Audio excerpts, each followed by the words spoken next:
Hello मिनासान, तपाईहरु हेर्दै हुनुहुन्छ यतिखेर युट्युब च्यानल।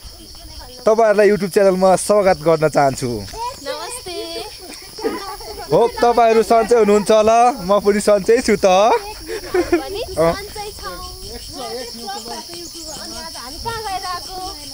हामी आज चौरी खर्कामा गएर चौरी हेरेर फेरि खै थाहै छैन मलाई त।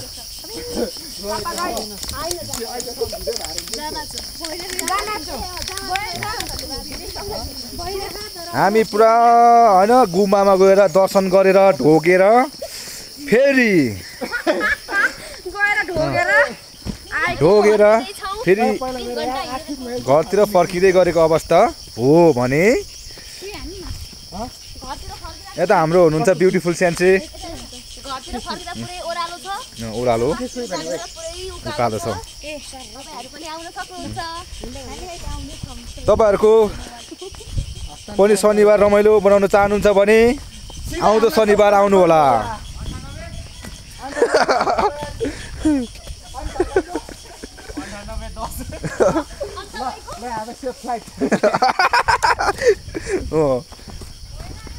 तपाईलाई पानी किन्खा लागेको छ? पानी किन्खा लागेको छ भने मै खानु तपाईँ हो सेन्से मै दिनु। मैले एकदम साथी भेटेछ।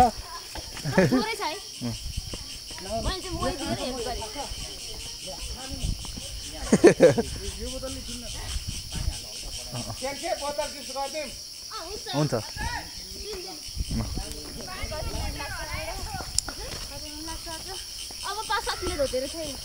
within 5 minutes you can arrive over there. चिन्ता नगर्नुस्, आइपुग्नु लाग्नु भयो तपाईहरु। अब तपाईहरु 2 मिनेट ठ्याक्कै पुग्नुहुन्छ। धेरै छैन, सकि नै लाग्यो अब। Oh, your dream destination is within 5 minutes. You can arrive over there. Shit. Wow. नमस्ते ढोगदिया।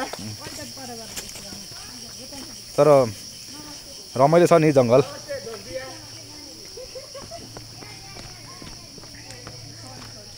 हेलो रोहिणी। खोटाङको खोटाङ अरे भोजपुर घोरटारको रोहिणी हुनुहुन्छ यता चाहिँ? भोजपुरे रोहिणी कडा फेरि। तपाईले ल्याउनु भएको फोहोरहरू जति पनि छ नि अहिले तल चेक गर्छ अरे। तपाईले के ल्याउनु भएको थियो त्यसको खोलहरू तल खोज्छ अरे। पुरा बुझ्नु भयो? त्यही भएर हामीले आफ्नो फोहोर आफैले आफ्नै ब्यागमा लिएर आएको छौँ। तपाईहरु पनि यता आउँदै हुनुहुन्छ भने आफूले ल्याएको फोहोर चाहिँ आफ्नो ब्यागमा यसरी खानासाना खाइसकेपछि सुरक्षित तल लगाएर राखिदिनु होला। कृपया जङ्गलतिर नफाल्दिनु होला। कतितिर जङ्गलतिर पनि फाल्दिनु भएको रहेछ। नेपालको धन हरियो वन भन्छ नि, त्यस्तै नारालाई चाहिँ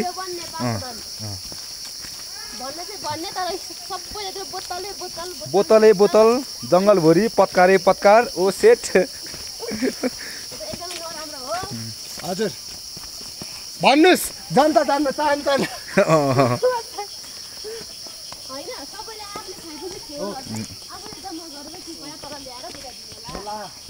हाम्रो झोलामा फोहोर प्रशस्ति देख्न सकिन्छ। खानेकुरा बोकेर गएको थियौँ तर अहिले हामीले प्लास्टिक मात्र बोकेर आएको छौँ।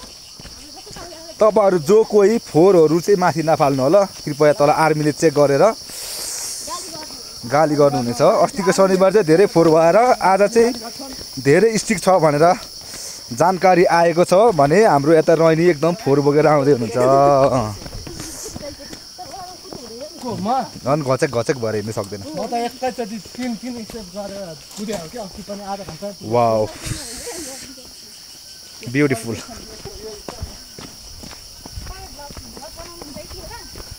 म त बनाउँदिनँ यो भिडियो गरेको। यो चाहिँ एकदमसँगले यो भनेको सिक्ने मौका हो हैन?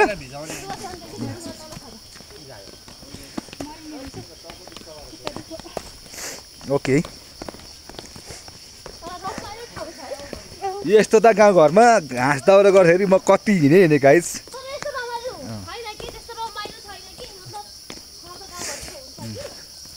तपाईँ हिँड्नु भएको भएन भोजपुरमा? हिँडेको घाँस बोक्नु भएको भएन? बोकेको ए तर अनि एक पत्कर बोक्नु भएको होइन अलिअलि ए हो हामी फेरि यस्तो फेरि हामीलाई मतलब लाग्दैन होइन त यस्तोमा त हामी त उडी हिँड्दिने आँखा चिम्मा गरेर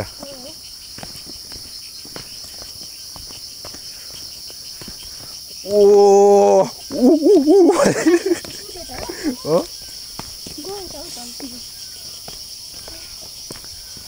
तर दिनमा कति भनेपछि 4000 जति मान्छे यहाँनिर इन्ट्री हुन्छ साइड हुन्छ होला नि मेबी है हुनसक्छ ओके बुसेट हुनसक्छ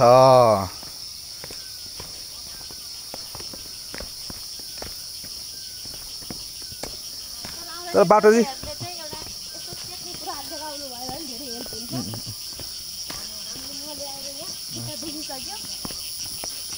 लट्ठी लिएर आउनु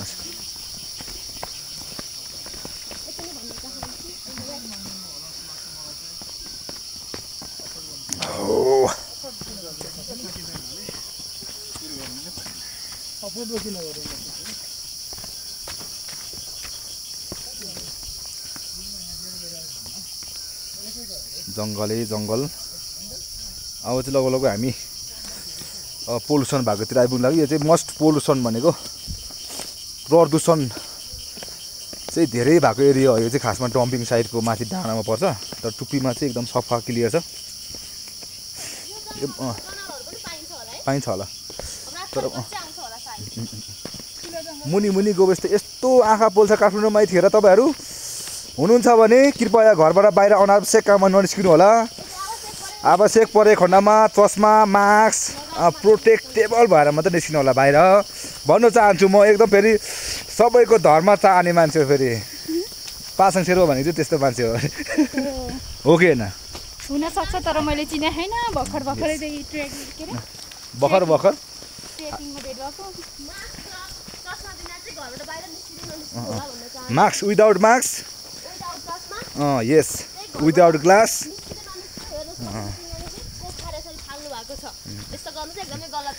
हाम्रो फेरि सेन्चे हुनुहुन्छ यता सेन्चे टिचर यानि कि टिचर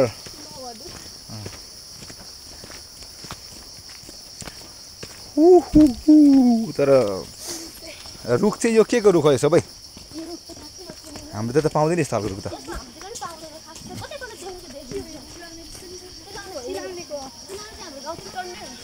हाम्रोतिर पाउँदैन यस्तो हाम्रोतिर त उत्तिसहरू भन्छ उत्तिस उत्तिस पाउँछ उत्तिस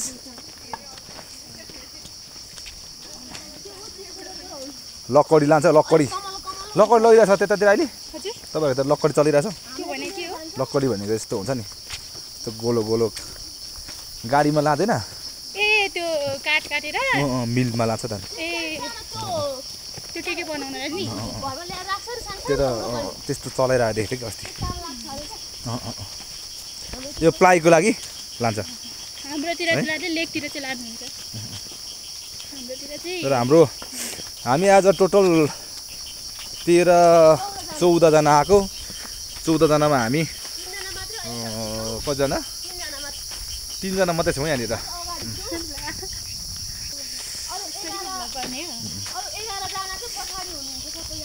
पछाडि छ कोही अगाडि छ तर फेरि हामीलाई टेन्सन लाग्दैन हामी 3 जना भए पनि हिँड्ने खालको मान्छे हो यस्तो राम्रो मान्छे वाउ अलराइट गाइस यति जेलसम्म हेरेर साथ दिनुभयो 1 लाइक त जान्छ है ल guys thank you very much धन्यवाद।